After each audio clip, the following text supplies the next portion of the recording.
प्रधानमंत्री नरेंद्र मोदी अगले हफ्ते कनाडा में होने वाले G7 शिखर सम्मेलन में भारत का नेतृत्व करने जा रहे हैं। कनाडा के नए प्रधानमंत्री मार्क जे कार्नी ने शुक्रवार यानी 6 जून 2025 को फोन पर पीएम मोदी को इस सम्मेलन के लिए आमंत्रित किया।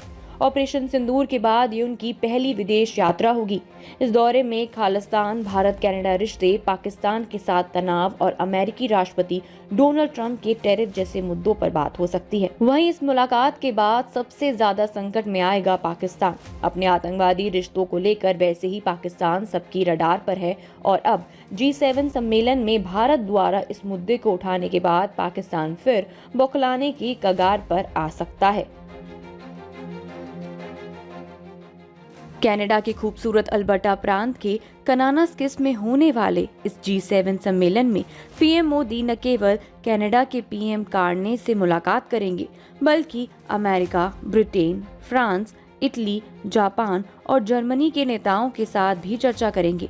ये यात्रा भारत कनाडा रिश्तों को नई दिशा देने का बड़ा मौका होगी, जो पिछले कुछ सालों में खालिस्तानी अलगाववादियों और हरदीप सिंह निज्जर की हत्या के मुद्दे पर तनावपूर्ण रहे हैं। मोदी इस मौके पर दोनों देशों के बीच व्यापार, शिक्षा और लोगों के आपसी रिश्तों को मजबूत करने पर जोर देंगे। वो कनाडा के साथ सुरक्षा और कानून प्रवर्तन जैसे मुद्दों पर भी बात करेंगे, ताकि खालिस्तान जैसे संवेदनशील मसलों पर सहमति बन सके। इसके अलावा वो G7 के मंच पर जलवायु परिवर्तन, ऊर्जा और तकनीक जैसे वैश्विक मुद्दों पर भारत का पक्ष रखेंगे। बता दें कि 2015 के बाद पीएम मोदी की ये पहली कनाडा यात्रा होगी। दोनों देशों के बीच 2023 और 2024 में तनाव चरम पर था, जब हाई कमिश्नरों को निष्कासित किया गया, वीजा सेवाएं रोकी गई और दूतावासों में कर्मचारियों की संख्या घटाई गई। निज्जर की हत्या और 1985 में एयर इंडिया कनिष्क उड़ान की बमबारी की 40वीं सालगिरह जैसे मुद्दों ने रिश्तों को और जटिल किया। लेकिन अब कार्नी की नई सरकार के साथ तस्वीर बदल रही है। कार्नी ने कहा है कि हम भारत के साथ लोगों के रिश्ते, व्यापार और सुरक्षा जैसे मुद्दों पर मिलकर काम करेंगे। पीएम मोदी ने भी सोशल मीडिया पर पोस्ट कर लिखा कि भारत और कनाडा दो जीवंत लोकतंत्र आपसी सम्मान और साझा हितों के साथ नई ऊर्जा से आगे बढ़ेंगे। मैं कार्ने से मिलने का इंतजार कर रहा हूं। वहीं आपको बता दें कि G7 में पीएम मोदी की मुलाकात अमेरिकी राष्ट्रपति डोनाल्ड ट्रंप से होगी, जिनके भारत और पाकिस्तान संघर्ष में मध्यस्थता के दावे ने तनाव पैदा किया था।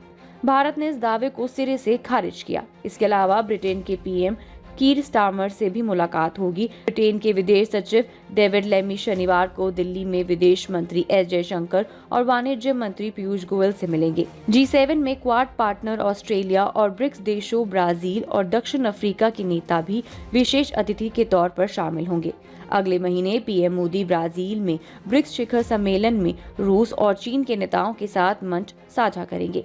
आपको बता दें कि सभी की नजरें मोदी और कार्नी की मुलाकात पर टिकी हैं।